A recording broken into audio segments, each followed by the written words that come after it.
নাটোরের বিলদহর মেলা শুধু মেলা নয়, যেন ইতিহাসের পাতা থেকে উঠে আসা এক কাব্য। নাটোরের সিংড়া উপজেলার বিলদহর বাজারে বসা এই মেলাকে ঘিরে বিরাজ করছে উৎসবের আমেজ। প্রায় ২৫০ বছরের পুরনো এই মেলা এখন শুধু কেনা বেচার জায়গা নয়, হয়ে উঠেছে গ্রাম বাংলার সংস্কৃতি ও আনন্দের মিলন মেলা। হরেক রকম দোকান, নাগরদোলা আর শিশুদের খেলাধুলার আয়োজন ঘিরে আশপাশের অন্তত ১০টি এলাকার মানুষ মেতে উঠেছেন প্রাণের উৎসবে, যেন গ্রাম জুড়ে আরেকটি ঈদ।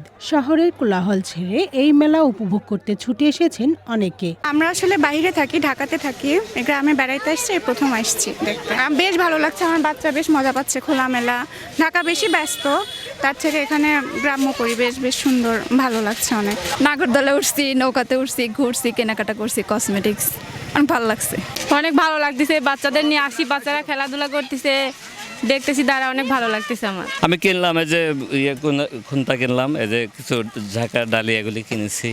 হ্যাঁ, ভালো লাগছে। উৎসবে মানুষ মেলা করছে, কোনো বিশৃঙ্খলা নাই, আনন্দ উৎসব করে। অনেক নাগরদোলা আছে এবং নৌকা আছে। এই বিষয় নিয়ে সবাই আনন্দভাবে সালপাল ছেলে মেয়ে যারা মেলাতে আসে সুন্দর পালে পরিবেশে তারা মেলা দেখে অনেক খুশি প্রকাশ করছে। মানে আমার এই বাচ্চা কাচ্চারা আমরা খুব আনন্দ, যাতে আগামীতে আরও এইভাবে সুন্দরভাবে মেলা পরিচালনা করতে পারে। এই কমিটিকে ধন্যবাদ জানাই। আমাদের বিলদহরের মেলা ঐতিহ্যবাহী মেলা, এটা ৫১ বিঘার নামে পরিচিত। এটা প্রায় ২৫০ বছরের পুরাতন মেলা। তো এখানে এটা হচ্ছে মানে বর্ডার এলাকা, প্রায় ২টা থানার। এখানে ৪-৫টা ইউনিয়নের লোকজন আসে, প্রচুর পরিমাণে ভিড় হয়। বেলা থেকেই এখানে মেলা দেখে আসতেছি। আমাদের যতটুকু বয়স, তখন থেকে আমরা এই মেলাটা সুষ্ঠুভাবে মজা নেই বা পরিবার পরিজনদের সাথে ঈদের উৎসবের মতো করে কাটাইতে পারি। মেলায় গ্রাম বাংলার নানা খাবার, পণ্য, প্রসাধনী ও শিশুদের খেলনার দোকানে বেচাকেনা চলে অনেক রাত পর্যন্ত।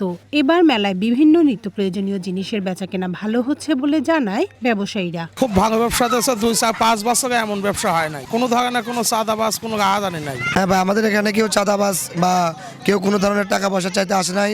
আমাদের মানে মাল চালাতে কোনো সমস্যা হয় না, আমরা শান্তশিষ্টভাবে এখানে মেলা করতে পারছি ভাই। আমি ৪০ বছর ধরে এই মেলা দেখি।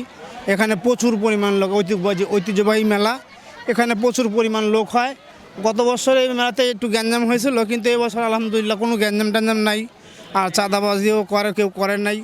আর এখানে মনে করেন আমাদের বেচাকেনা আলহামদুলিল্লাহ খুব ভালো হয়েছে। আয়োজকরা জানায়, মেলা মানেই জুয়া বা অপসংস্কৃতি, এই ধারণা ভুল। কোনো প্রকার জুয়া, চাঁদাবাজি বা অপ্রীতিকর ঘটনা ছাড়াই প্রতি বছরের ন্যায় এবারও শান্তিপূর্ণভাবে মেলাটি উদযাপন হচ্ছে। কোনো ধরনের বিশৃঙ্খলা, অপ্রীতিকর ঘটনা এই মেলা কোনো ঘটেনি। আমরা চাই যে আমাদের গ্রামের এই ঐতিহ্যটা আমরা ধরে রাখতে। এটা ১০০ বছর পুরানো মেলা। এখানে যে মেলা কমিটি মেলা পরিচালনা করছে, এখানে কোনো অপ্রীতিকর কোনো ঘটনা ঘটেনি। এখানে খেলনা ছাড়া, এই খেলাধুলা বা এই সমস্ত পণ্য ছাড়া এখানে কোনো জুয়া বা ইত্যাদি এগুলো কোনো রকম কোনো কিছু এখানে ঘটেনি। আমাদের এই মেলায় পূর্বেও আমি থাকাকালীন সময়ে কোনো সময় জুয়া হয়নি। জুয়ার কোনো বালা দিলে আমি নিজে একা কানে ধরে তুলে ফেলছি যে এখানে চলবে না, এইসব বালা চলবে না, জুয়া চলবে না। এই উৎসাহ আনন্দটা জনগণের, আমার একার না। জনগণ এটা চায়, তাই আমরা করি। বৃহস্পতিবার থেকে শুরু হওয়া এই মেলা চলবে সোমবার দুপুর পর্যন্ত। One national desk.